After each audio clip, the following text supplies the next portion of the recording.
আজকের ভিডিওতে আমরা দেখব একজন ওমান প্রবাসীর পরিবার মৃত্যু এবং আহতজনিত ক্ষতিপূরণ বাবদ কি পরিমাণে অর্থ পাবেন এবং কোনো প্রকার দালাল অথবা মধ্যস্বত্বভোগীর দৌরাত্ম্য ছাড়াই আপনারা কিভাবে এই অর্থ উদ্ধার করবেন। একজন ওমান প্রবাসীর পরিবার মৃত্যু এবং আহতজনিত ক্ষতিপূরণ বাবদ 4 ধরনের অর্থ পাবেন।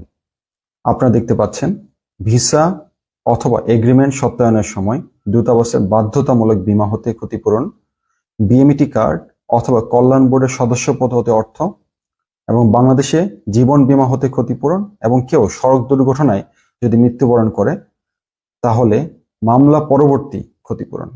ভিসা এবং এগ্রিমেন্ট সত্যায়নের সময় দূতাবাসের বাধ্যতামূলক বীমা, যার মেয়াদ 2 বছর এবং প্রিমিয়াম 15 ওমানি রিয়াল। এই বিমায় আপনারা দেখতে পাচ্ছেন অ্যাক্সিডেন্টাল ডেথ অথবা স্থায়ী অক্ষমতা বাবদ 5,000 ওমানি রিয়াল এবং স্বাভাবিক মৃত্যুতে 2,000 ওমানি রিয়ালের ক্ষতিপূরণ পাওয়া যায়। তাছাড়া মৃতদেহ বাংলাদেশে প্রেরণের সম্পূর্ণ ব্যয় বীমা কোম্পানি বহন করে।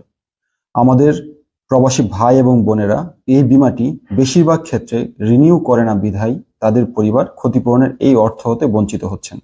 যাদের বিএমইটি কার্ড নেই তারা দূতাবাসের মাধ্যমে 13 ওমানি রিয়ালের বিনিময়ে কল্যাণ বোর্ডের মেম্বারশিপ কার্ড করতে পারবেন। সুবিধা হচ্ছে, এয়ারপোর্ট হতে মৃতদেহ গ্রহণের সময় দাফন কাফন বাবদ 35,000 টাকা এবং পরবর্তীতে 3 লক্ষ টাকা ওয়ারিশগণকে প্রদান করা হয়। 12 মার্চ 2023 তারিখের পর যারা কর্মী হিসাবে বিদেশে আগমন করেছেন তারা সবাই বাধ্যতামূলকভাবে জীবন বীমার আওতাভুক্ত, যার মেয়াদ 5 বছর।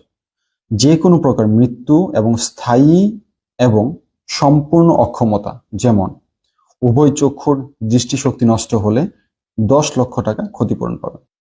আংশিক স্থায়ী অক্ষমতা অথবা পঙ্গুত্ব হলে পার্সেন্টেজ অনুযায়ী তিনি অর্থ পাবেন। যেমন কারো এক চোখের দৃষ্টিশক্তি হারিয়ে গেলে তিনি 5 লক্ষ টাকা ক্ষতিপূরণ পাবেন।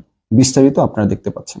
জীবন বীমার আরেকটি গুরুত্বপূর্ণ সুবিধা হচ্ছে, বিদেশ গমনের পর চাকরিচ্যুত হয়ে 6 মাসের মধ্যে বাংলাদেশে ফেরত আসলে তাকে 50,000 টাকা ক্ষতিপূরণ বাবদ প্রদান করা হবে। সড়ক দুর্ঘটনায় মৃত ব্যক্তি পুলিশ রিপোর্ট অনুযায়ী দোষী সাব্যস্ত না হলে মামলা পরিচালনা পরবর্তী মৃত ব্যক্তির ওয়ারিশগণ প্রায় 15,000 ওমানি রিয়ালের ক্ষতিপূরণ পেয়ে থাকেন।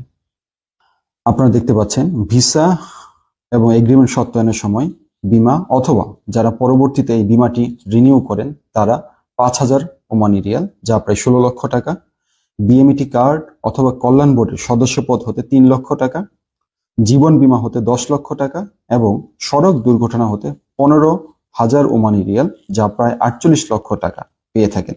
অর্থাৎ একজন প্রবাসী কর্মীর যদি সকল বীমা থাকে তবে তার পরিবার প্রায় 77 লক্ষ টাকার ক্ষতিপূরণ পাবেন। আপনাদের সকলের প্রতি আমার অনুরোধ, এই ক্ষতিপূরণের অর্থ উদ্ধারের জন্য আপনারা সরাসরি বাংলাদেশ দূতাবাস মাস্কাট অথবা আমাদের প্রবাসী কল্যাণ বৈদেশিক কর্মসংস্থান মন্ত্রণালয়ের কল্যাণ বোর্ড অথবা আপনার জেলা শহরে district man power and employment অফিসে যোগাযোগ করুন। তাছাড়া এই অর্থ উদ্ধারে আপনার কি কি ডকুমেন্ট প্রয়োজন হবে, সম্পূর্ণ ডকুমেন্টের একটা লিস্ট আমি কমেন্ট বক্সে দিয়ে দিচ্ছি। তাছাড়া এখানে সবচেয়ে ইম্পর্টেন্ট জিনিস আপনারা মনে রাখবেন, এই অর্থ উদ্ধারে আপনার কোনো প্রকার মধ্যস্বত্বভোগী অথবা দালালের প্রয়োজন নেই, কেননা এই অর্থ সম্পূর্ণ ব্যাংক টু ব্যাংক ট্রান্সফার হয়। এবং একই সাথে আমাদের ওমানে যারা সড়ক দুর্ঘটনায় মৃত্যুবরণ করেন এই মামলাসমূহ দূতাবাসের মাধ্যমে পরিচালনা করার জন্য আপনাদের সবাইকে বিশেষভাবে অনুরোধ করা হয়।